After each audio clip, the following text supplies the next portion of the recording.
Welcome to After the Call, the podcast dedicated to the stories and struggles behind the badge, the turnout gear, and the uniform. Each week, we'll bring you a powerful conversations with first responders, mental health professionals, and advocates who are breaking the stigma, sharing their journeys, and offering real solutions. We'll talk about PTSD resilience, family impact, and the resources that can make a difference. Because the job doesn't just leave scars on the body, it affects the mind, the heart, and the people who serve alongside us. And no one should have to carry that burden alone. This is After the Call, where you'll find strength through resilience. All right, welcome to another episode of After the Call. I am your host, Patrick, along with Veronica, and we have the folks from Chapter and Page with us. We have Enzo, right? Enzo and then Ortiz. Christine. Dr. Hallam, Catherine. Sorry, Yep. Dr. Cat. So I appreciate you guys coming out. When we originally talked, we were really just talking to see your knowledge on first responders and stuff like that, Yep. which definitely opened my eyes, because a lot of, practitioners out in the field right now, they say they're trauma informed and all that stuff, but there's no real basis on what that is, right? Right. I mean, we can talk, textbook stuff all day long, but when you deal with first responders and the actual trauma that's seen on that end, it's a totally different, way of communicating and stuff like that. So I appreciate you guys kind of opening that up. So if you guys want to talk about your practice first, and then we can kind of dive into what's going on. Absolutely. So I'll talk a little bit about Chapter and Page, and then we've made a subsidiary called The Line, which is our focus on first responders. So Chapter and Page Counseling came out of me, to be fair. So I started it 4 years ago. Both my sons have autism, and I'm married to somebody on the spectrum. So I literally live and breathe it all day. And so I realized that families just didn't have anywhere good to go that they felt safe, right? And so a lot of times what will happen is similar to what happens in the first responder community. Oh, I work with autism. I totally know it. One presentation, and that's all you know. And then you're traumatizing everyone else that doesn't look like that, right? So what we do is we take a holistic look. And then I was lucky enough to get Enzo as my intern, and his passion is the first responder community. And so what I noticed in learning about the first responder community, because I'm not a first responder, that's not my population to work with, is y'all get dicked over all the time. Like the amount of people that we have talked to that are like, oh, this is a cash cow, first responders. And it's like, it's not a cash cow. These are people's whole existence. Their responses to trauma are completely different. They have to be, because I'm not going to hold a gun on somebody. I'm going to leave the situation. But for first responders, that's your job, right? When you're the police, or go run into that burning building. Not going to be me. Right? And so what we've done with The Line is we have made it for you, by you. So Enzo, as the director, being 21 years on PD, right? Our logo is going to be designed by somebody that is a forensic sketch artist. Like, you're only allowed to work there if you've personally been a first responder or you're married to somebody that's a first responder, because you have to understand more than just the lingo. You have to understand what it feels like. Sure. Okay, I've talked enough, and so you go. Yeah, no, I think it's a awesome opportunity that we're trying to build, and I think the other part of the environment is that we want to really make it a more of a trend for law enforcement officers and firefighters that are looking to get out of the field but still serve, be able to do this. So I think part of Dr. Hallam's idea is to make it also a learning environment where people who want to get training and be further into this and get into the mental health field, but have that background, give an environment that's specifically for those folks. And so we've enlisted some folks that just got their LACs, some people that are going to be coming out of the different programs and getting their internships. So we're trying to build this and make it a thing now where it's like, this isn't something just we talk about. This is something that we live and that we want to share with others. Yeah. That's cool. Absolutely. Cool. Yeah. And I like how you're separating the two. I mean, obviously you have to still have your main practice, which is great. Because obviously you've had your horrible experience. And I've had experiences where I was turned down by a counselor because they're like, this is too traumatic. And I was like, what? Like, how does that work? Isn't that your job? Yeah, like that that didn't make sense to me either. So that was, I mean, I'm glad I wasn't stuck with that person, because that wouldn't have been good. But, the idea of somebody saying it's a cash cow is really disheartening. Yeah. That's wild. Absolutely. Well, and that's how a lot of people see you guys, because you do come in with so much trauma, and that's if we can actually process and work on it after you've retired. Okay, I need to do a whole different thing when you're on the job, because I can't be like, okay, here's what we're going to do. You know that response that you have that keeps you safe on the job? Let's not do that anymore. Let's breathe. Like, you can't have it both ways. And so if you don't understand what you guys have to do, so I have been on one ride-along in my 36 years. It was 10 hours, and 3 times during that, I thought, if a suspect comes at me, I'm coming at them like a spider monkey. Okay? Like, that's all I have. Shooting everybody. Everybody's getting it. Okay? So that's a normal response. Yeah. So what you guys have to do is you go through the academy, and we teach you how to not have that normal response. But then we don't understand why you get overwhelmed at the grocery store when there's so much sound.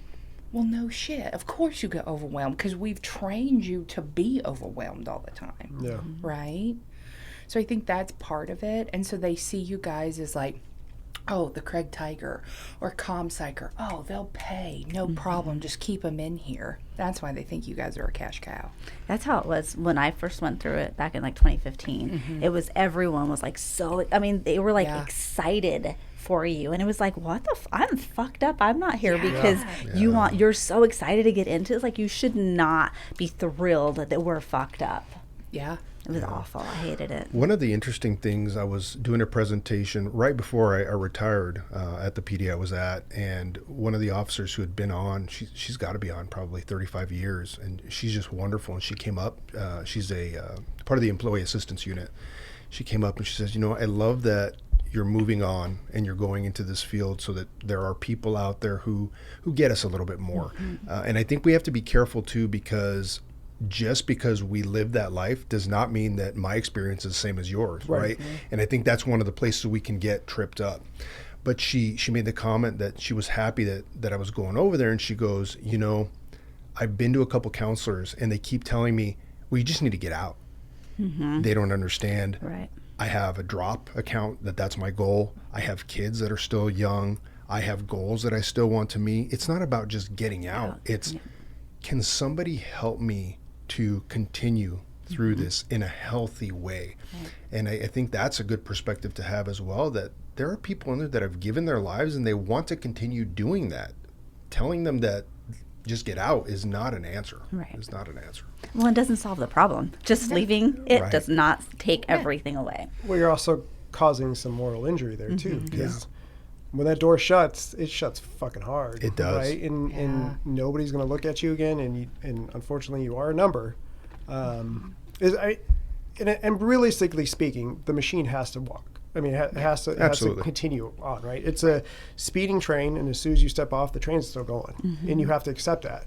But I think that's a really hard pill to swallow, because you're like, well, I was just the conductor on that train, and now it's gone, Yeah. So I mean, it does create a whole lot of other issues that people need to prepare for, and I wish there was more of a program set up for transitioning out of that field. And it's funny you say that. So That's one of our goal. dream projects is we would like to build basically like a weekend start. And again, these are projects that we've talked about. Yeah. And basically go, hey, you're part of this cohort, or invite people to be part of this cohort. Start it with a weekend retreat, essentially, for the person and their partner, because that partner's going through this too, right? Oh, yeah. And then from there, and have this holistic approach for this weekend, and do some couples therapy, some individual, some yoga, some hiking, some stuff. And then from there, build out and go, now that you're part of this cohort and we've experienced this, we'd like to end it with some kind of healing process or healing ritual, and then have them continue to see us if they want to, and continue to build that as a transition. And we're talking maybe some people coming in and talking about what the future looks like, doing maybe some career counseling there on that weekend to get some interests and look at what the possibilities are and the interests can take us to. So we have a dream of wanting to do that as well. Yeah. And I think there are people out there that would be interested in that. I think so. Even like, how do you get back to your kiddos? Right? Like, now you have to be, especially if you retire, you might be at home a lot more than you ever were. And while that's fantastic, that's also your kids having to readjust to you, right? That's you readjusting to who you are as a parent. That's your spouse readjusting to you, right? And so just that day-to-day stuff, we want to help people learn how to reintegrate and not feel like I've lost who I am. It's an identity crisis that's happening, and people aren't treating it that way. No, 100% they need to. Yeah, absolutely. Yeah. The second thing I also find fascinating is how much people dislike law enforcement, and then they're working with you. So if your counselor has a bias against you already, what are you supposed to do? Right? Because there's a lot of people that do not like law enforcement and have told us, like, hey, I don't think this is the population you should go in. People are going to think things about you. Good. Yeah. I hope they do good. Yeah. That sounds great, right? So I think that's also part of it, is you guys have like a double edge here of like, people don't understand it, and then they're also frustrated at you and can potentially do you harm. Yeah. Well, and I mean, so I'm finishing my master's in social work. So what I do like about the NSAW is obviously there is an ethical board. And I don't know on the LPC side how that works. I only know the social worker side.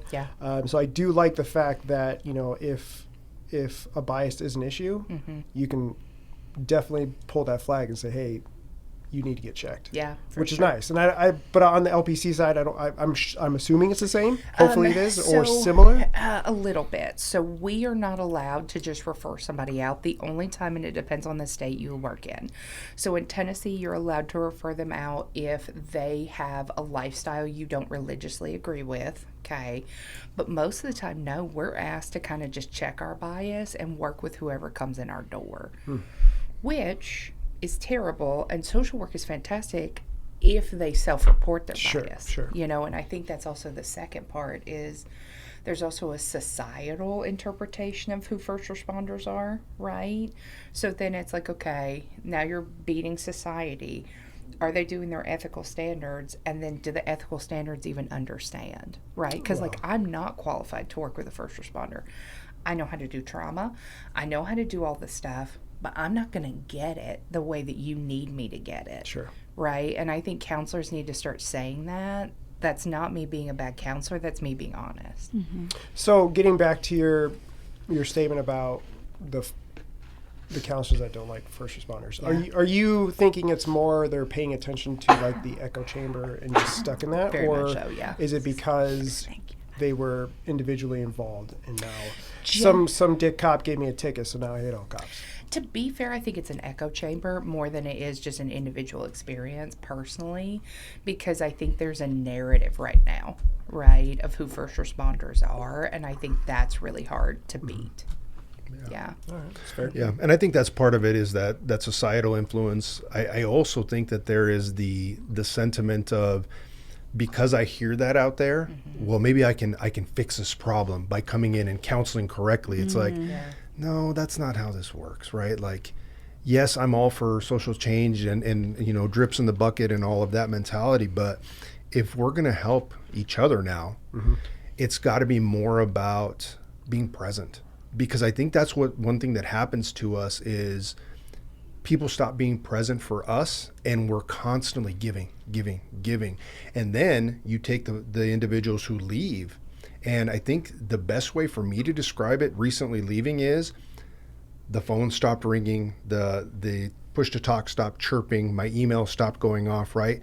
The world got really quiet, but it got really loud at the same time. And it's like, oh my gosh, what is going on here?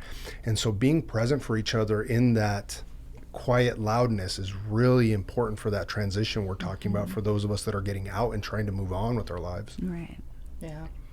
So I'm going to ask you specifically now, with that mindset, because we talk about repurposing a lot when we have like our peer supports and stuff like that. Because I think that's a big issue, is like you leave the job and you're like, well, what am I going to do? Right. And you obviously found something newer to go into, right? Obviously you're doing this stuff too, but how much time should you wait before you jump into something new. So like, let's say a person who left on, let's say, a medical, right? PTSD type of stuff. Mm-hmm. The chaos ended, the noise increased. How long until they kind of should start shifting into something new or whatever? I think everybody's different. I think the most important part is finding your next why, right? If you're going to take some time and let's say, hey, I'm going to go rent a beach house out for 6 months, like the dream, right? Okay, cool. But what's your why while you're at that beach house? Are you reading books that you enjoy? Are you walking with your family or your spouse down that beach every morning? Are you enjoying that coffee to the max experience you can have and then doing something with your day other than just sitting there and going, I don't know who I am anymore. I like that. And I think that's the important part. It's not about like, oh, you need to go jump into a job, because I'll tell you what, I did. And I'm still trying to like, what am I doing here? Like it freaks me out every day I go to that job, because I'm like, I used to go and speak in front of 700 people and train and go out on these calls and I'm helping the negotiations team run a scene where somebody could hurt somebody or themselves. And now I'm in a desk getting retrained to something that's very different. Right. So it's about that why. And I think that's the important part. And I think even if we're just peer support, right? Like, and I shouldn't say just, right? Even if we are peer support for people that are transitioning out because of a medical or 39 years on, being that person's conversation or that sounding board where they can talk about that why and like, what are we doing? Like, hey, you know what? We're going to go to the gym and we're going to get jacked for 6 months, right? Whatever it is, but that's got to be what it is. Okay. I like you said that, because that's a lot. We get a lot of those questions, and it's just like, I don't have the answer to that either. But that's where the purpose comes in. Like you said, is you have to find a purpose first, and then you can put all your energy into that purpose. Until you have that, you're just kind of just spinning in circles. Right. Yeah. So. And I've seen friends go through that. I have a very close friend who was a mentor, and I have watched him just not know, and seeing that is really scary, right? Because we see people that are heroes in these jobs, and we're like, oh my gosh, like you're scared. You're scared. And I think not having those supports is what really makes it even scarier. That's a good way to put it. Do you feel, because obviously I'm still learning too, right? Do you feel like it's because things are so like, do this during most of your day, and then you literally just get thrown and there's no playbook anymore?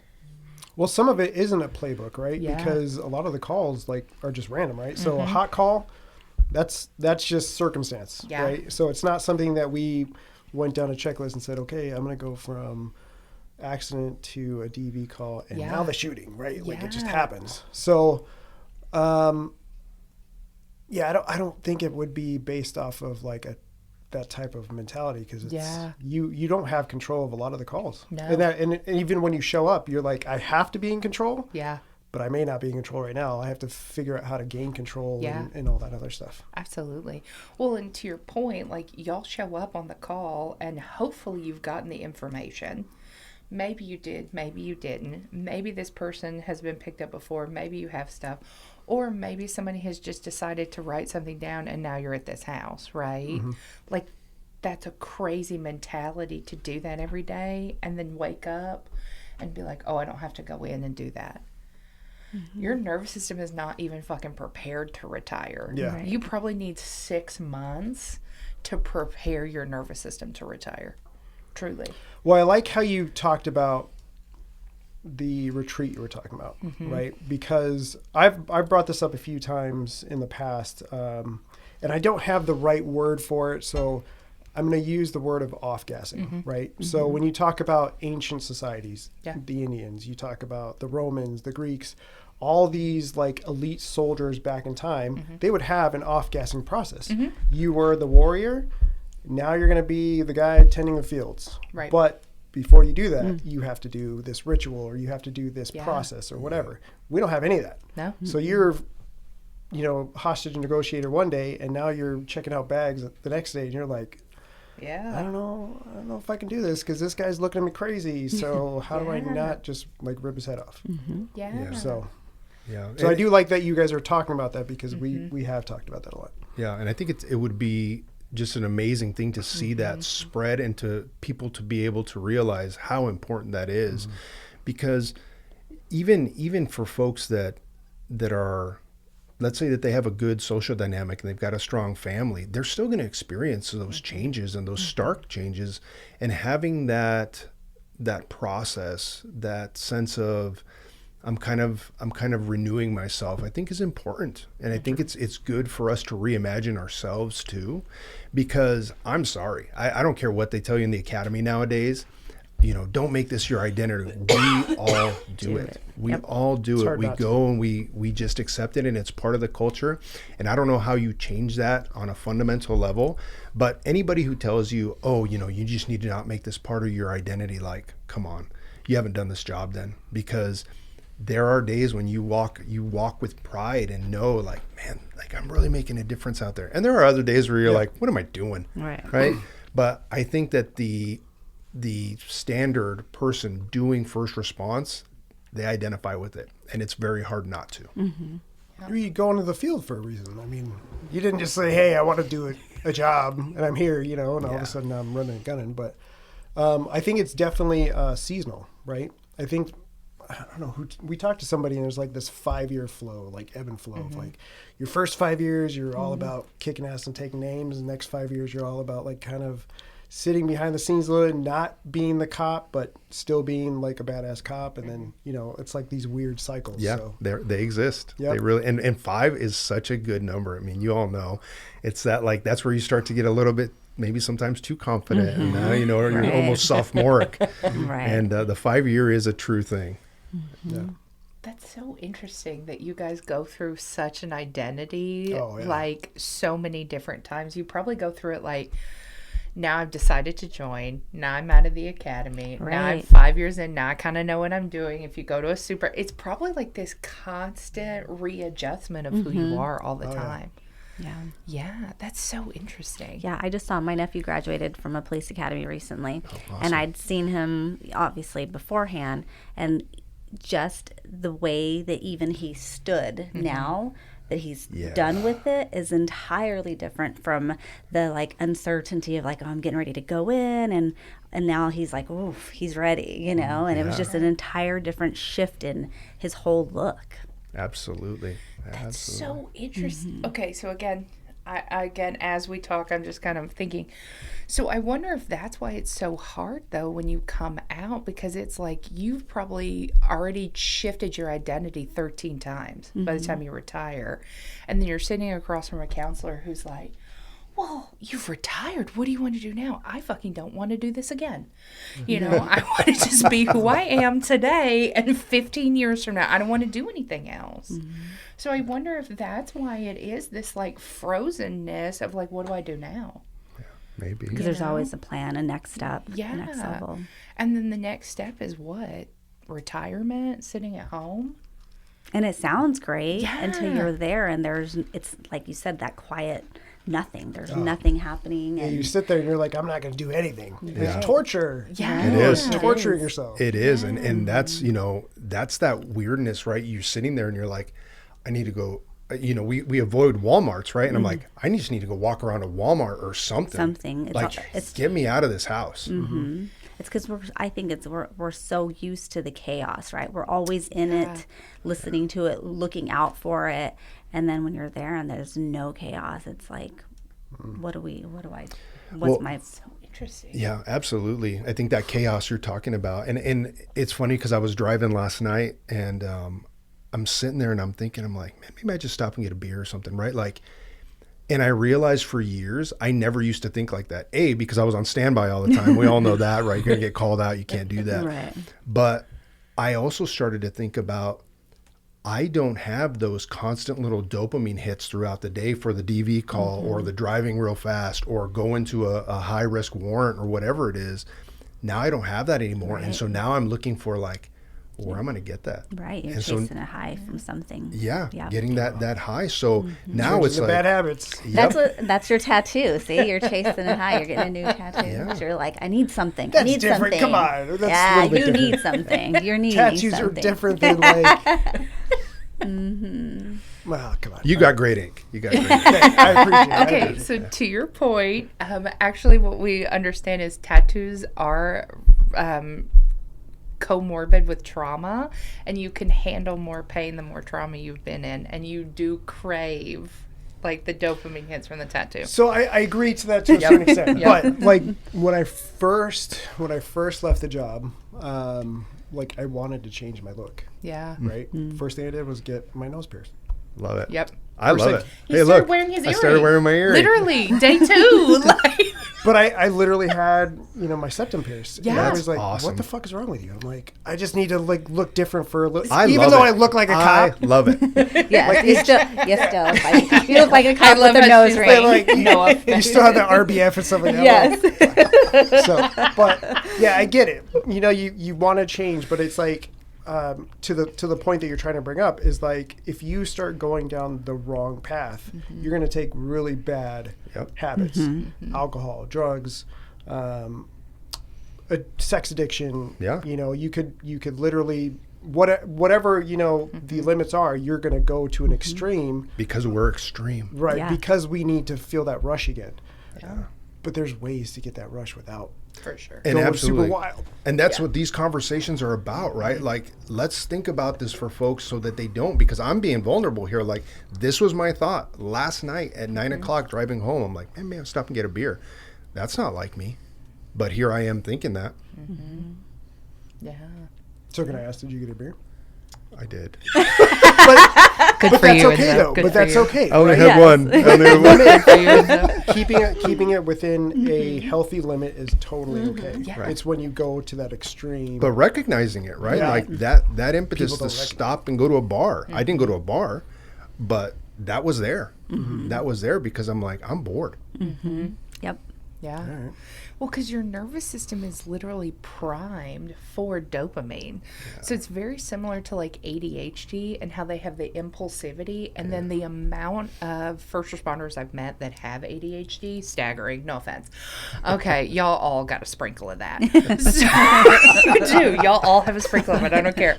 So that you're just primed for it. And so it does. It takes a detox of at least 30 days to start to reprime. And there's something called NAD+. I love it. We were talking Okay, about it earlier. yes, Oh, it's really? Okay. fantastic. And it really will repair that dopamine center in your brain because your guy's dopamine center is exactly like a drug addict's. Is you're just don't doubt hitting it over and over again. There's a lot of good peptides out there. Yeah, they're great. Check it out. All right. All right. I I'm going mean- to keep this in mind. No. NAD plus is great. I mean, just getting back on just a supplement regimen like magnesium, zinc, all those things just to keep yourself healthy. Because that was another thing. Like, I never got sick on the job. Never. Right. With all the germs that we were around, never got sick because our immune system was through the roof. Yeah.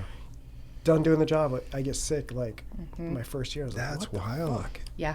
So then I started, counteracting it by taking immune boosters and all these other things. But it was like I wasn't around The ick. all the stuff, Yeah. because you could lick door handles and be super fine. You know what I'm saying? It's just like now it's like, the somebody farm sneezes kid, and the you're farm like, kid always has the get best away. immune, yeah. So, We've all had that moment when you're at your lunch and you're like, I didn't wash my hands after that suspect. and then you like lick your finger and just You're like, man, Oh well. that's what it is now. Yeah. yeah, I mean that's the way it was, right? So going back to your project, Yeah. which I think is great. So we have a reconnection thing Yeah.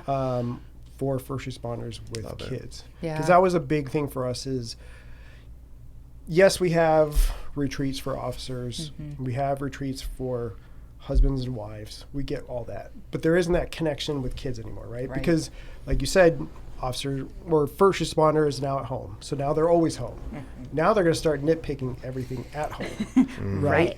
And it was like the little things like, why is there dishes in the sink? And then you have to have that conversation. Well, is it bothering you or is it bothering them? Right. Because if it's bothering you, then you need to put yourself in check and figure out what your personal problem is. Right. But getting back to it, so we do a reconnection between first responder and child, which I think is huge. Absolutely. And we've had a few cases, and the biggest thing is we do it with equine therapy, which is great. So Gina from Toscano Farms, she has implemented this program where first responder and child have to work with the horse at the same time, not separately. Cool. That's so cool. in order to move the horse, they have to work together. And if they're not working together, the horse is not going to work right. That's right. cool. So it's like, it's super magical how, they're having to figure out these different obstacles, and it's not just like, oh, we're going to go, brush a horse. Like, they're actually working with the horses, which I think is and it's that's also neat. like dad's not giving orders to the kid because the horse can pick up on that that tension, and so then the horse is still not doing what dad's ordering the kid to have the horse do, because the horse is like, no way, you guys are all freaked out right now. That's neat. No, super horses are fantastic. Yes. They can do it with something called digital play therapy, and there's a game called Don't Starve Together. And so it's a cooperative game. And so if you have a kid that's more like digitals, to where like if they go to a horse farm, they're going to be like, Dad, please, like kick rocks, like get away from me. So it's a VR game, or you can play it on your phone. And so if you don't help me, we will die together. That's and so interesting. everybody has to work together, so it's the same concept but just in a different form. I think it's great. That's neat. Absolutely. No, I think that's huge because, I don't know, we were talking about, like I miss daddy daughter dances, whatever, Yeah. all the things is because either work or whatever, and it's just like, you can't ever get that back. And then it's just like, how do I get my kid to like me again? Yeah. Because But it's I don't like even- me right now, so how are they going to like me? But it's also like, right, there's the I would say like the natural trauma that gets passed down to kids, just being in the environment of a parent who is a first responder. Correct. And you don't really notice it. So I grew up, my dad was a cop, and what was very normal to me, I didn't realize was abnormal. And then Yeah. I raised kids in it, and I thought, like, this is just normal for us, right? Yeah. And then it wasn't until I asked my kids, like, hey, how did my job affect you guys? And it was all the little things that to me were good times, normal things that to them on a kid level was just like, just not normal for them. And so just helping them to through that and reconnect with the parent that I would say caused that to them. Well, even down to secure attachment styles with kiddos, right? So they look at you and you model what is and isn't safe. But what happens is your job teaches you everything's dangerous. And like we'll be somewhere, and I don't even know if you do it. You check the whole room. Like you just can't help it. I mean, and for good reason. But what happens is kids notice that, and then they're like, oh, I should be afraid. Because you're afraid. You're telling them the environment could be dangerous. Right. But then how do we stop that? We can't. And so a lot of times I think what happens is you guys come in and you almost get secondary trauma from people like me who are like, well, this is how you're traumatizing your child. Well, fuck you. Thank you for that. What the fuck am I supposed to do? Because you can't turn that shit off. Right? So it's making it a game with the kid. Okay, I'm going to look around and you look around. Let's see who can see what. And then all of a sudden you don't have to turn that off because that's not safe. But your kid doesn't think it's dangerous. It's like a funny thing. So have them look for like, what's the weirdest sign in here? You look around and I'll look around when we get in here. And then all of a sudden it feels different to them, and then it's safe. Right. So to go on to what you were just saying, so we do that a lot, right? We look, everybody's a ninja, whatever. But Josh, who is part of our group, he's a firefighter, retired. Yeah. And he looks at all the structurally stuff. So he's looking at all the safety stuff. Yes. He doesn't care Very about similar. the people. Yeah. But he's like, is this building gonna fall or whatever? Yeah. So Yeah. like firefighters are always worried about that stuff. Absolutely. So it's funny how we do like the opposite, but the same. Yeah, same goal. Exactly. Get out. Yeah. Exactly. That's my door out. Isn't that interesting? But yeah, for the kids, if you can make anything a game, but the first responder has to be aware of what they're doing, that they're sending those signals. And then we can make almost anything appropriate for kids, right?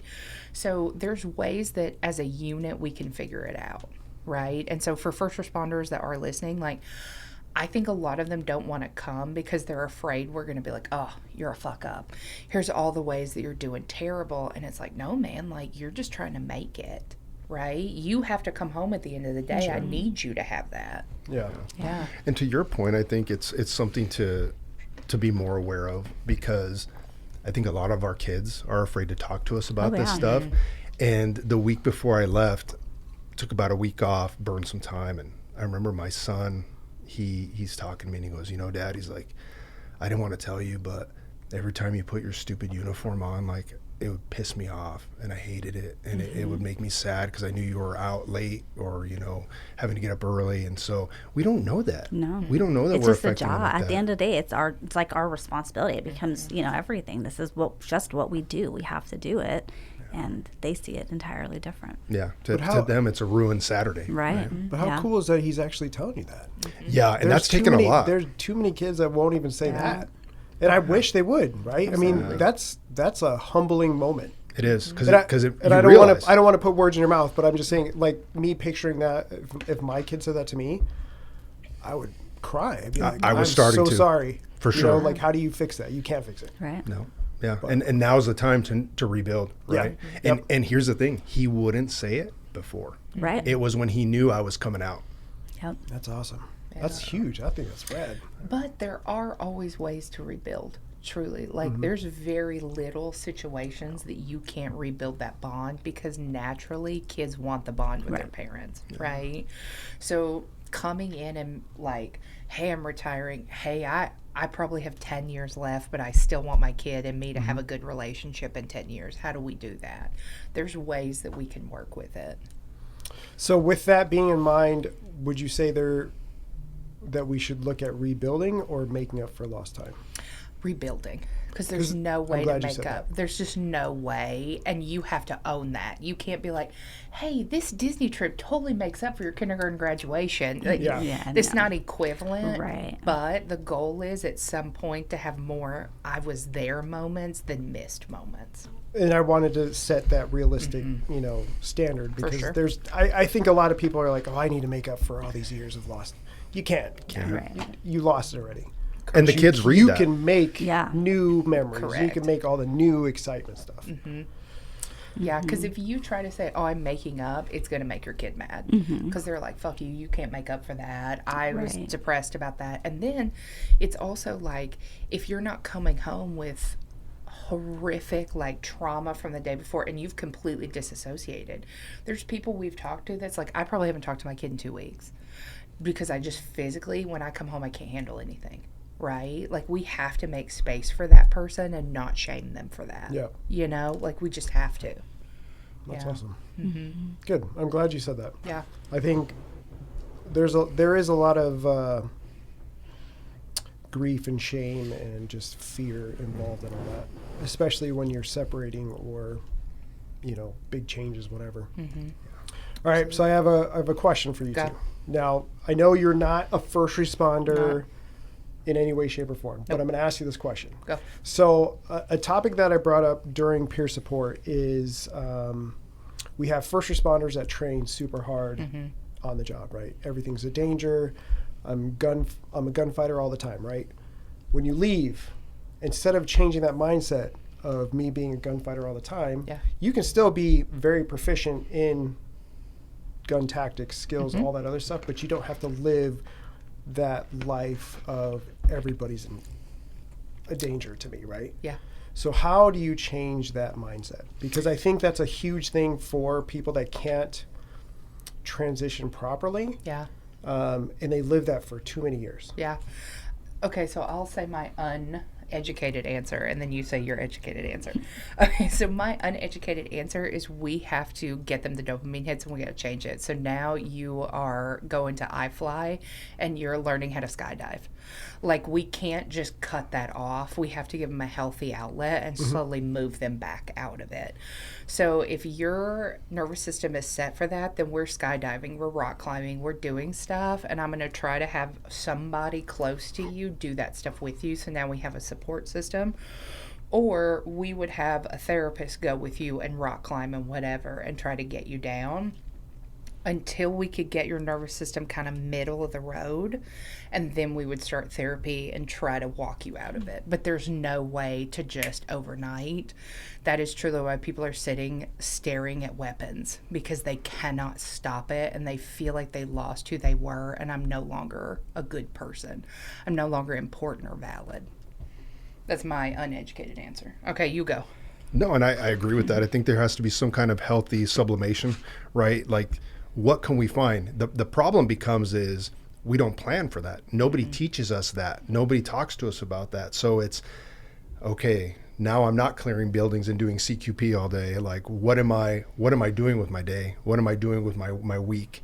And even if it's a similar, right? Go competitive shoot. Like, that's a great thing to do. Doesn't mean that you're doing the same thing, but it's giving you something.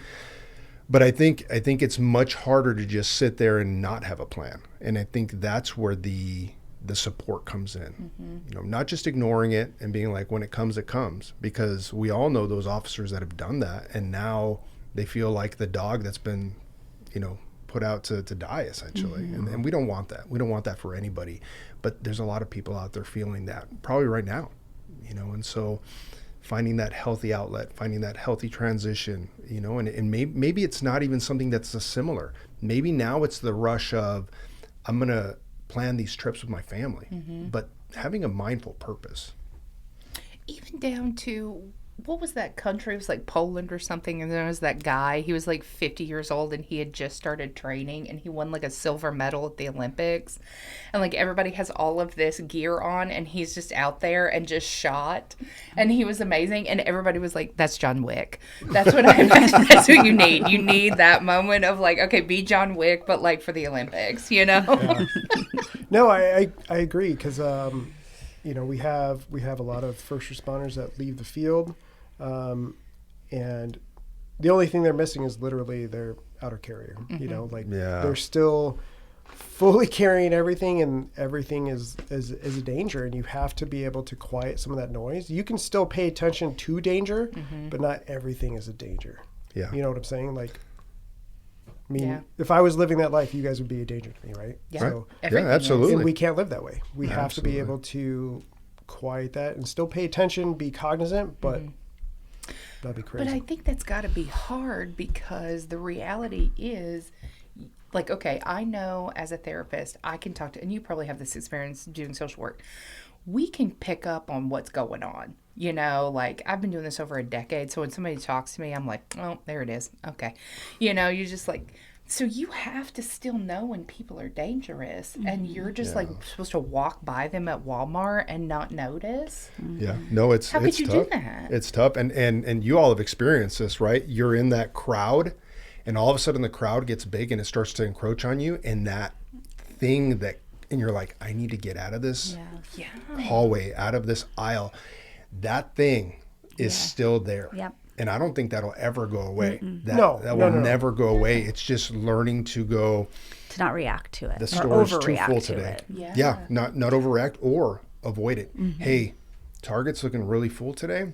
I think we're going to go somewhere else, or we're going to go catch lunch and see if this dies down. Because trying to will yourself through it, no, that's gonna have a negative effect somewhere. Because you have a rebound. When you try to avoid your triggers will stay mushed, and then and you're like, oh, I should have just had that blow up at Target. I don't know why. I'm so sorry I just cussed you out. I apologize, you know. Yeah.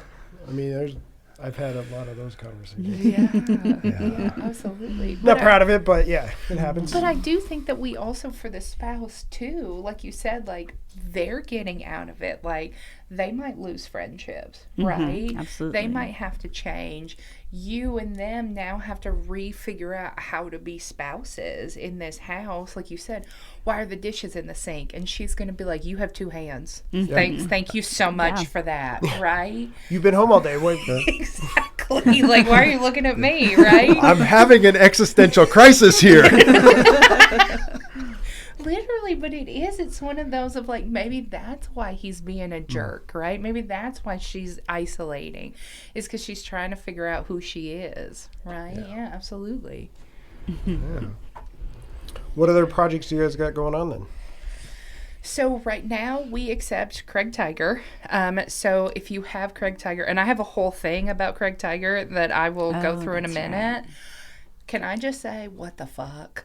Okay, so I don't know, for anybody that's listening, you have all of this support, But how you access it is the most bureaucratic bullshit I've ever seen in my entire life. Yep. And if you want to use it, there's so many implications. There's people going to... Why? Well, I think it all depends on the department too. Yes. Oh, the department's a totally different vibe. They make it so they make you not want to do it. Yes, literally. It's set up so that you say, I don't think so. We've literally been told that. We're like, hey, you could get 36 free sessions, and they're like, I'd rather pay for it. Mm-hmm. Okay. Yeah. So how do you? Because that's really where we're at. Like we're set up. We have it. We have the people. But like, how do you get people to know that we're a safe spot? Like truly.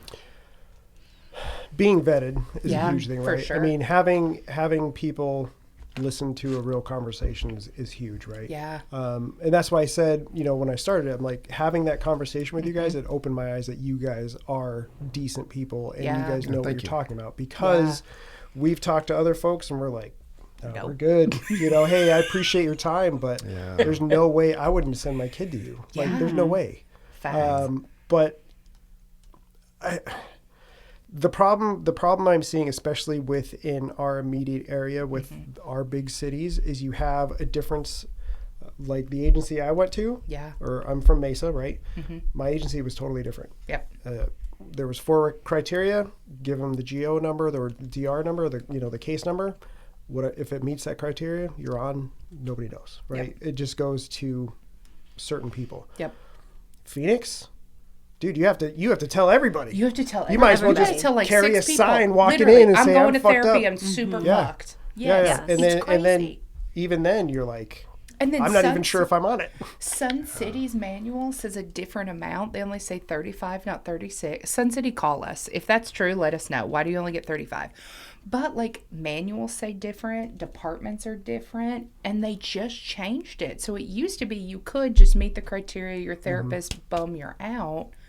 But it's a whole different ballgame now. We used to get 30 days off. Yeah. What? It's insane. Yeah, absolutely insane. There's a lot. And so that's part of the project is trying to get the word out. Yeah. Trying to make it easier, trying to create, I guess, an environment where people can feel like, hey, nobody's gonna talk about you. Nobody's gonna know that you came here, and make sure that they feel like, hey, this is for me. This is for me. This is for my family, that I'm improving, and this is for nobody else. So as we're looking to build the line, we're looking for the right facility, looking to create some rooms that would be relaxing for those officers that are clients, and that they can come in and not only get the therapy, but also be like, I just need somewhere to come be quiet, because we have all had those days. I know we have, where home does not look like a good place after shift. We have had those days. We've sat in the driveway and you're like, is there somebody I can call right now just to talk? I can't go inside. I think that's how like choir practice came about and things like that, because you just go into those overtime shifts, and right? You're literally taking extra shifts just to avoid home. Where home is supposed to be your safe place. Yeah. Oh, you have a warrant popping up in 2 hours? Cool. I'll wait for that. Well, you've already worked 6 days. I'll be there. Yep. Yeah. Yep. And I think that's one thing is we have made that so much part of our culture, looking for and finding those excuses. And I don't know how to change that. I don't have an answer for that, but I'd like to be part of that search for an answer for officers, and so that they have those options other than choir practice, which it happens in different ways now. Right? There's different things that happen, but choir practice, taking shifts, going and finding that off-duty job, going and, I need to go shoot, before I go home, or whatever it is. I just think that there's so much going on, and we need some better outlets. Yeah. We've even talked about having, as we're looking for a facility, we want one that has a room that has an outside door, and then we could give like all first responders a code, and they could come in, and it's a place to just take their computer and sit in a room where no one's going to talk to you. She experienced the lunch thing. Gosh, she went to lunch with us. It's so gross. First off, everyone's getting assaulted all the time. Okay. These people are just, I'm going to touch you. Okay. See, this is consent. Okay. And they're just like, oh, thank you, buddy. Thank you for everything you do. And he's like, oh my God. You're holding your gun like, oh God, please stop talking to me. Or the typical, hey, I know you're eating. Yes. Right. But please. And then they're like, here's $20. And everybody's like, absolutely not. And I was like, well, I don't work here. I can take this. I was like, it was so awesome to watch her see all this. And she's like, why do they keep touching you? It's so gross. Stop touching. You're assaulting everyone at the table. And it's always these dudes that are like drunk as shit. And they're just like, thanks for everything you do for this country. And everybody at the table's like, oh my God, please stop talking to us. Why do they feel like they can touch y'all? Why? I don't know. That's literally, if somebody came up to me and touched me like that, I would call you and report them. I would be like, Enzo. Why do they feel like they can assault y'all? I don't know. It's weird. I don't know if it's a Phoenix thing because we didn't get touched that much. I mean, maybe I would like it. I don't know. I'd be like, listen, I'm available. No, but yeah, we would get like the random people, you know, hey, we're gonna buy your lunch, whatever, and like, no, we're good, you know. But then it's whatever. The awkwardness. Yeah. Okay, why? Here's my question. All right, and someone from administration, please call us. Why, if I have we have an open phone this line anyway, just in case they might watch, you don't know. Okay, so why, if I have not asked this person to give me money, I have literally been assaulted, okay, and I'm going to get in trouble for him paying for my meal. Yeah, What exactly is the why? Why is that a rule? I don't. Agencies changed because there was like that Chandler chief that like you couldn't even get the free drink from QT. Yeah. Why? You know. Yeah. Y'all deserve everything. Like, literally. So I go with, I'm going to say his name because he'll enjoy that, Jason Toth. Jason, my bestie. Okay. So me and Jason go, and he puts me, like, outside. I was in no way, shape, or form in danger. Jason would attack someone for me. Okay. But I'm right there, and I was like, if this guy jumps out of this house, I'm going to come at him like a spider monkey. I have no skills, but it's every MMA fight I've ever watched is coming out of my body. The red hair just burns out. I got it. Okay. But you have to do that all the time, much more equipped than I am. Afterwards, I was like, I need a drink. You should just be able to get stuff. You're like the first ride-along that's doing shots. Literally, like, oh my God, I'm sweating. And then people come out and stare at y'all. Okay, so we're going to try to get somebody, and this guy, in the middle of 110 degree, takes a fucking Frisbee and his hairy as hell dog out into the park, and he's like throwing the Frisbee, staring at us. Go in the fucking house. Go in the house. I'm already stressed out. This body cam is already on. Go in the fucking house. It's the guy that's like vacuuming the grass. the grass. You're like, He's what like, are I you just want to know doing? what's going on. Yeah. Why? Why do people feel like they... It is exciting though. I mean, people Yeah. are excited to see the craziness, right? They are excited to see because the there's crazy. some crazy shit out there. There's some crazy But there's shit also out stuff there. you don't want to see, Right. You know, and that's the thing is like, it's the broken neckers or whatever, you know. Yeah. You see the rubberneckers, whatever. rubberneckers, You yeah. see the accident, you're like, I gotta see what it is. And Yeah. you're just like, no, you don't. No, you don't. No, you and don't. I've worked so much trauma with kids and stuff, and like I couldn't even imagine the shit that you guys have seen. And it's like, you don't want to know the shit that I know exists in this world. Like the stuff I've seen done to kids, I assure you don't want to know. So why are you coming out and like congratulating me on all this trauma? Because that's what it feels like. Like, oh, brother, thanks so much. You make everything so safe. Oh, do I? Okay, well then stop touching me. Let me have my break, and then I'm gonna go give back me out give here. me my 10 minutes. Like, Yes, literally. So there was something you were talking about earlier about how do we change cultures and all this other stuff. So I think a lot of it is incorporating families from the shoot, like in the academy, right? If you have recruits that are married, bringing spouses in and kind of understanding the process and the changes that they're going through, right? Yeah. Because they do have like, hey, at graduation, oh look, your husband did this and now he's this, and but they don't talk about all the craziness he's going to experience from day of badge on. Right. So understanding some of that and having that open communication and being more honest. Right. Yeah. Because it at one point it changes in the marriage. Right. Yeah. I'm not going to tell you the stuff that I just went through because you don't probably don't want to fucking hear it. Or if you do, like, you shouldn't hear it. You know? Well, there's that, which is, I think, a huge component of what happens. But I think also for the spouses, it's like, now you're competing with something you can't compete with. No. I don't care how great you are in bed. I don't care how fun you are at a cocktail party. You cannot compete with the sensation of us chasing somebody through an alley at gunpoint, Right. or us getting into a fight in the middle of somebody's freaking disaster apartment, right? Like, I'm sorry, There's you nothing cannot like compete. it. Yep. There's nothing like it. So having that reality check with them and going, not only do sometimes they not want to talk to you or share with you, but you are not going to be that excitement that they have been chasing for 12 hours, 14 hours. So you have to find healthy ways on those days off, if they freaking take them, and then learning how to keep them taking their days off. Right.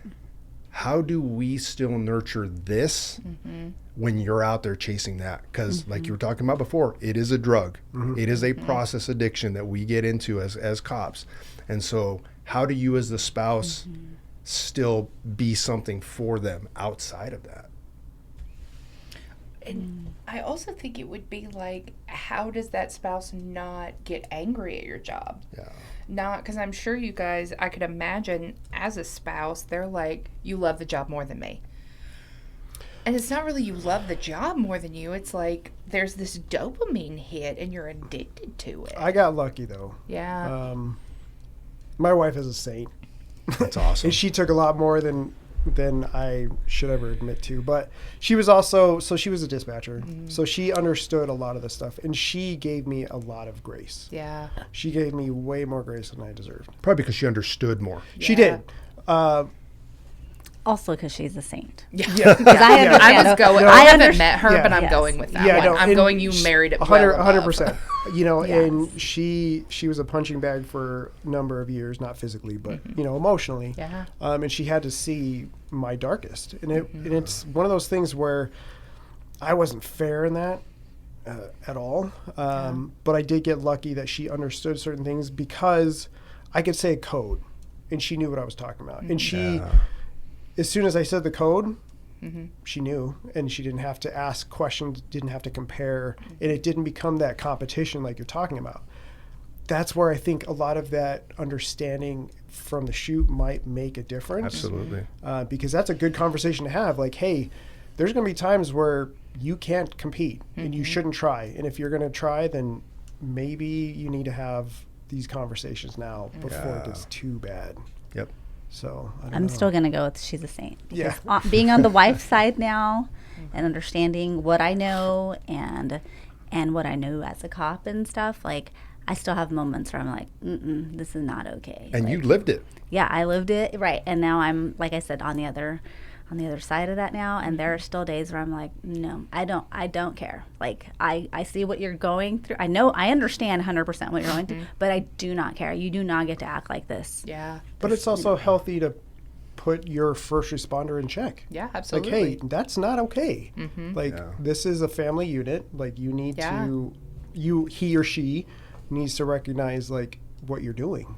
You know, and that's an okay conversation to have too. Absolutely. As long as it's a healthy conversation, right? Because you will have, you know, the shitty conversations where it's like, oh, well, you just don't care about me, or you're cheating on me. Like, Yeah. no. No. I'm But too I tired. think to your point though, back to the main point is helping them to see like this is a growing process, and part of that is learning to communicate correctly, because you may be in the right for everything. If my wife is out there working shift and I'm telling her, hey, these are my issues, but I'm not bringing them to the table in a way that she's going to hear it, or that's not going to make her emotionally reactive, it's not going to go anywhere. And it's you know where it's going to go is a divorce or cheating, because she's going to go find somebody on her shift that does understand her, right? So the communication piece probably would be great to build into, hey, you know what? This is a year in. Your officer's been a year in. Here's a communication class our department's going to offer, because here's some things that you're going to see.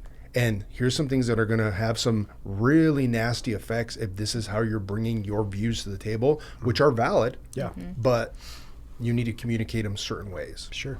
So it's almost like you guys need like a marriage counseling.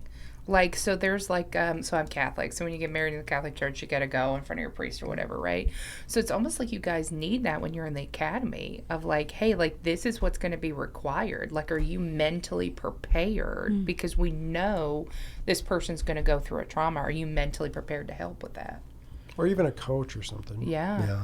No, and I think going through a program like what you're trying to build, I think would be a good important factor in that. Yeah.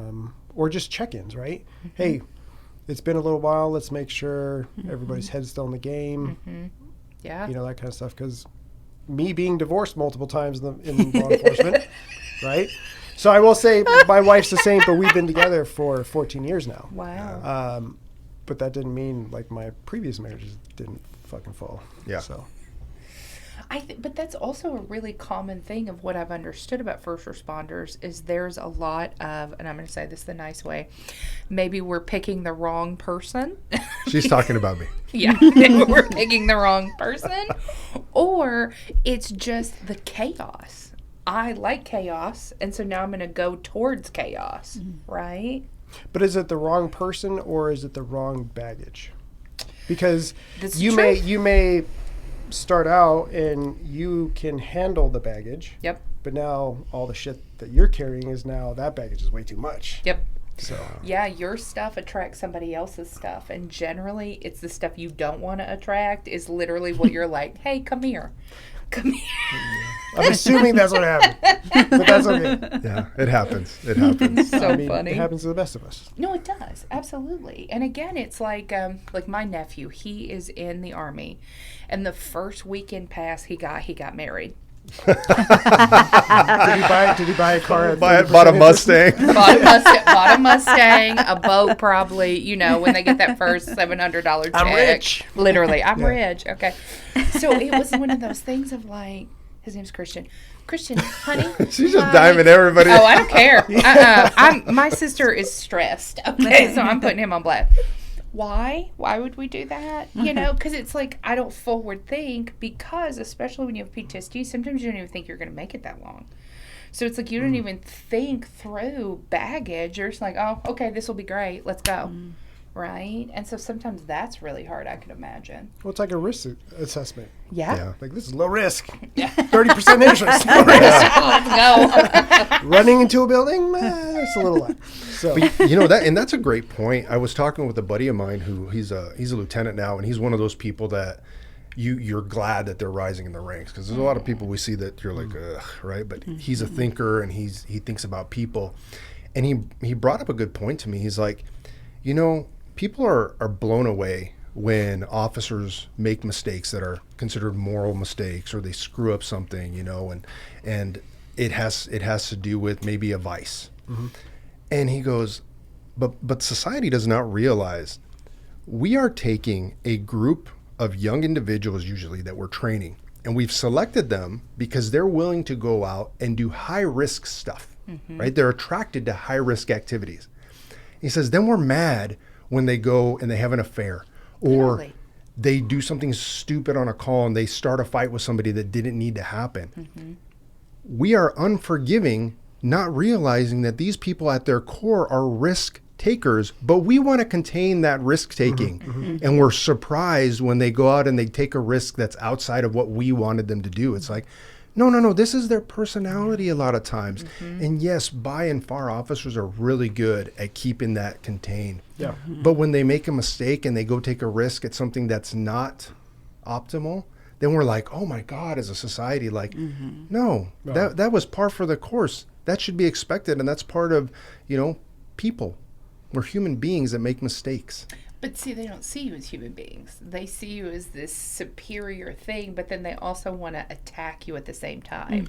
So you have to be morally perfect, but then also we get to attack you and you can say nothing back. That's literally what society is doing at this point, which has been insane. I gave for the hostage negotiators last week, I gave a training about autism because they have had incidents where they're like, there's fire trucks outside. And it's like, why are you saying that? Well, they're autistic. Maybe they'll come out. Stop it. Stop saying that. So, but what it's just, I was like, what? Literally, I was like, what? I can only imagine. Like, what are we doing? And he was like, I thought it would work. Okay, don't talk to me anymore. Okay. SpongeBob's out here. Like, what are we doing? So, but what I did was I talked to them about, like, okay, here's the reality. Yes, if you have an autistic person, like, here's all this stuff. But at the end of the day, you have to come home and you have to use your training. Like, it just is what it is. So, yes, while in a perfect world, you would be able to identify an autistic person coming at you. They're going to have a shiny object. You're going to be able to realize it's a plane. They're going to come at you. You're going to sidestep them, and they're going to walk around you. That's going to work 2% of the time. Like, that's the reality. 98% of the time, you're going to have to draw on that person and put them on the ground because you don't know what's in their hand. And I think because people don't understand that's just literally how you have to live your life, they don't understand that that's how you live your life all the time. In your relationships with your kids, it's I instantly see something, I make a decision, and then I go. Yep. Like, so your thought patterns shrink. And then you retire, and we're like, hey, can you kick your prefrontal cortex back online? No. No, I can't. That's been gone. So I'm going to put in a request that you give that training Yes. to society. Yes, okay, call me. And then we'll reverse roles, and Literally, it'll be perfect. literally call me. Because that's the thing is people come and they talk to you guys, and they're like, well, you just need to do different. Okay, 2% of the time you have the opportunity, but 98%, you got to put that person on the ground. It just is what it is. And then y'all get videoed. And then people have commentary. And then you have backseat drivers who are like, I would have never done that. Shut up. You have no idea. Shut up. I mean, how many officers do we have? Like 350,000 in the country, right? Yeah. I mean, the percentage of mess ups, I mean, is 0.0001. It's so tiny. Right? It's the smallest number when you compare it to other professions or whatever. And of course, we're going to have the people that are watching this that are going to fucking fact check everything and say, oh, you're only saying this because... No, the thing is like, you're not bitching that some teacher just molested, 8 students in the class or whatever, right? Yeah. We're not comparing apples for apples. It's just, it's either cops or not, and it's such a shitty feeling. Look up, for those of looking up, look up how many counselors lose their license every year for sleeping with their client. Yeah. That is a much higher... There's a case going on right now. Oh, yeah. Yes, okay. Yeah, that's true. I sent that to him, and I was like, what is happening? Yeah. I get hit up. Do you know who it is? I'm like, no. I don't want to know. Yeah, they don't want to know. Don't want to know, because you're going to get drug into it. Yes. But that's crazy. Again, and that's such a perfect case example of like, here's somebody seeking help in a very vulnerable thing. And that is why it happens a lot in counseling is people will fall in love with us. And if the counselor is not aware of who they are and keeps their shit, do you know how I know my clients? No offense to any of my clients. My clients are literally amazing. You fucking hell no. Okay, like I really know all your shit. And so that's what happens. So you guys go and search, and we looked it up. That happens a lot. Well, and people don't realize that transference and countertransference is a real thing. Oh, man. Absolutely. You can read about it all you want until you're in that room and that person says something that reminds you of your dad or a situation you've been in. All of a sudden, you're like welling up. Yeah. I talked to her about it as my supervisor. She's like, you cannot cry. Yes. You cannot cry. I bite the inside of your mouth. It's fine. It's fine. Because it is like just of what I have done trauma wise, right? When people are telling you these stories, you're human and you want to attach to it. And for you, when you have an officer sitting across from you, you have to have that experience of like, I've been you. I felt it. And so a lot of counselors are like, oh, we can't. I think you can use it as long as you make sure your shit is right here in check. You can get somewhere much deeper with somebody if you've experienced it. Yeah. I mean, I've opened up more with a counselor, seeing that, they got watery eyes on what I'm saying versus not. Yeah. Because you can see they're feeling what I'm feeling without allowing it to go too far in the gray or whatever. Yeah.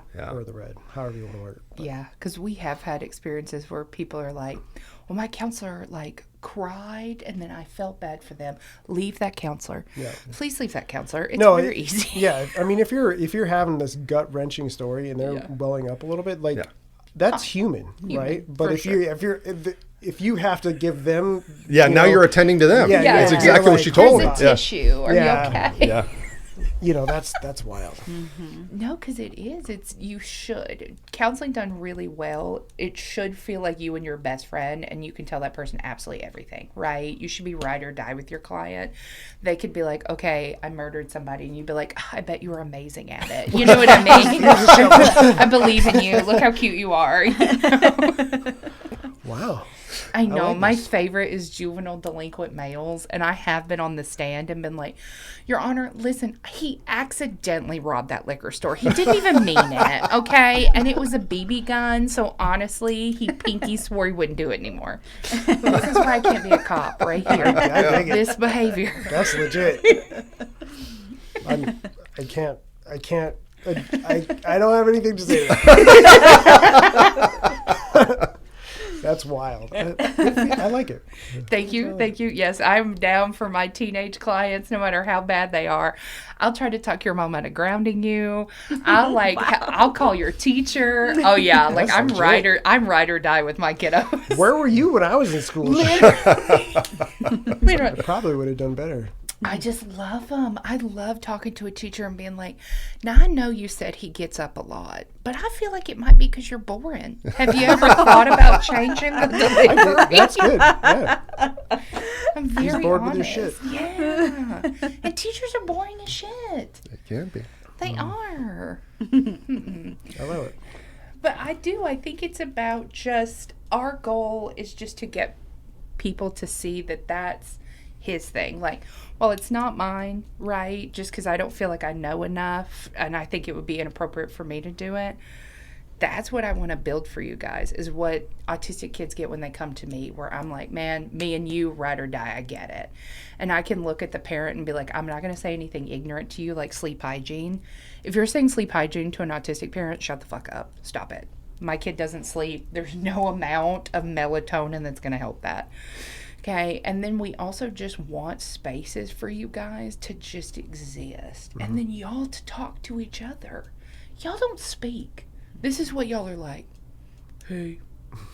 Why are y'all like that? Yeah. Caveman. Living the dream. Yeah. Right? Why do y'all talk to each other? I always say it's because when we're out there dealing in the public, we're nonstop. We have to be talking the whole time. Yeah. That when we're done with people like that, we're just done talking. Fatigue. Yes. Yeah, and then y'all don't want to be said that you're nice.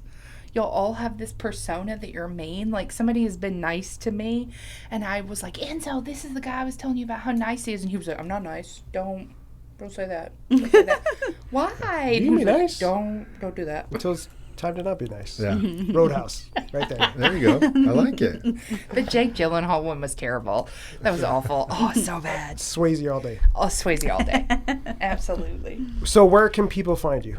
Websites, phone numbers? So right now we're having the line built. So it's chapterandpagecounseling.com and then 602-767-7100. So we're having a whole new website built for the line, and we're finding a whole new location. So please reach out to us. We can help you with Craig Tiger. We're going to have a video explaining it that we're going to make Enzo do. He's going to explain exactly how you can do it. You also don't have to use Craig Tiger. We take all major insurances except for access. So, cool. Yep. Absolutely. Yeah, and if you guys are having a hard time finding, you can come through us too. Yeah. What's part of the valley are you guys in? Okay, so I don't believe in the grid system. I think everyone here has Stockholm Syndrome. So I do. I don't care what anyone says. Okay, we're on 22nd and Highland, so in the Biltmore area. 22nd Street. Thank you. Biltmore area. Yes. Y'all are making way it up. safer. Just say really far. Yeah, really far. Yeah. Literally. And one of the things that is awesome that Dr. Hallam has offered is we do a lot of virtual. Mm-hmm. So we know that that's huge. And I know that was a big change in COVID. Yep. I think a lot of us coming into the field thought this is going to be a disaster. Mm-hmm. And I think what the numbers have shown is that people... so much better. in their own environments are actually doing much better therapeutically because they can sit in a room, they're quiet, it's their couch, their bed, whatever it is, and they tend to feel a little bit more safe sharing. So virtual is a huge option for us for that distance. I love virtual, especially, and I mean no offense to like men, y'all are the best because you'll be on the bed like a teenage girl. You're like, listen, so like, and then you're like on the side and y'all get really comfortable and very teenage girlish. It's like the best. All right. I didn't know I was doing this. Yeah. I will be in my chair and I'll be listening to you. Yeah. And every time you're all just like, let me just tell you about my day. And then you're like, and you're laying down and I'm like, what's happening? Like, it's hysterical. Is there something you want to tell us about? What's going on here? I'm in my chair. It is a recliner. Yeah. No, that's good. I think it's huge. I think just making it more convenient, safe, is a good way to go. I like both virtual and in person because I think reading body language is a huge thing because we can fake it. Oh yeah, a lot. Yeah. And I enjoy the in person a lot. It's just from the learning environment and the schedule that I just came off of, that ability to do that for me was huge. And then I have, found that with clients, they're like, hey man, I just don't want to drive in today. Can I virtual? And maybe we do see each other on a regular, but that virtual option so they can do that check-in that week is important. Yeah. Well, it also gives you guys, the practitioners, the opportunity to do things with your family. So if you go on vacation, you can still see a client. Absolutely. It makes it easy. Yeah, and then people can do it like lunch break, or like our goal is to have the option where people can do like, hey, I just had a crisis call. Can we call in? Right? Like our goal is to have some drop-in time because we do know that sometimes people are like, I don't have it built in my schedule. I'm not going to come once a week, but some fucked up shit just happened and I got to tell somebody. That's good. Nice. Yeah, Cool. absolutely. Any other plugs you want to give? Do your book. We got a book too. You got a book. Oh my gosh, he brought you. I didn't want to make that about when's the that. movie come out? Do the book. there's oh my no gosh, his movie. book is so good. So, book is for you all. Oh, thanks. Thank you. And that actually, I built that for law enforcement. It's a communication book. How-tos of things that I've learned, mistakes that I've made. It is novel style, so it's a super easy read. And it's to help the officers out there that are dealing with a lot of these high-stress situations. And in those situations, we know that they're not all, but in those situations where there is time to communicate with individuals, it just shares some really important skills for doing that and being able to help with some of those skills and learning those. And where can people get your book? That's on Amazon. Yeah, Bringing Hope. Nice. You gonna do an audiobook too? No. Yes, he should. That's what I'm saying. I think you should read it. Thank you. Oh, with my accent? Hell yeah. Yes. Oh, That would be I good. can. The You're like, things this is that Lorenzo. the things that I can say to people with this accent is crazy. You get away with a lot of shit. I do. Absolutely. She's got the Morgan Freeman I do. Oh, yeah. pass. You're just like, that's soothing. Yes. Cool. Well, I appreciate you guys coming out. We'll Yeah, have to thank you. once you guys find a new spot, we'll have to have you guys back out again and get an Absolutely. update on the project and stuff because I think Awesome. that's super huge. Yeah, For we'd love sure. that. And then I forgot to ask, how many counselors do you have at your? Right now, we're going to have 5. So for just the line, for everybody, we have about 14. Okay, so on the law enforcement 5, for 5. your regular 14. Yeah, Yep. yeah, and without giving away too much, we've got detectives that are getting their licensure. We've got some patrol, Yep. and then trying to think. CIT. Oh, and a CIT detective that's going through the program. We're trying to hurry her along so we can I get know. her We're out. like, let's go. Yeah, no, that's huge. Yeah. That's really good. So, and we also have someone that daughter is EMT, son-in-law is fire. So we also have people that understand fire as well. And then we're working on getting an ex-fire captain. So then you'll have people that are specific for fire Different because it's a fields, yep. different, it's a whole different ball game. The language is different. The feelings are different, right? So we're trying to have someone from every spot so that we can intake someone and they get put with somebody that really does get it. Perfect. Yeah. That's Yep. awesome. Cool. That is All really, right. that I think is really important. Absolutely. Yeah. Cool. Who do we have to give a shout out? Yes, we You are giving a shout shout out to Who? Give me a minute. Oh my goodness. The big cheese. Tori's gonna have to fix this. You said it when we came in. I don't remember. Not Tintin Salt. The other one. I'm such a bad. The one next person. to Tintin Salt. We'll do it on the next one. Okay. Just to okay. be safe, so we can do it right. All right. Thanks for hanging out with us.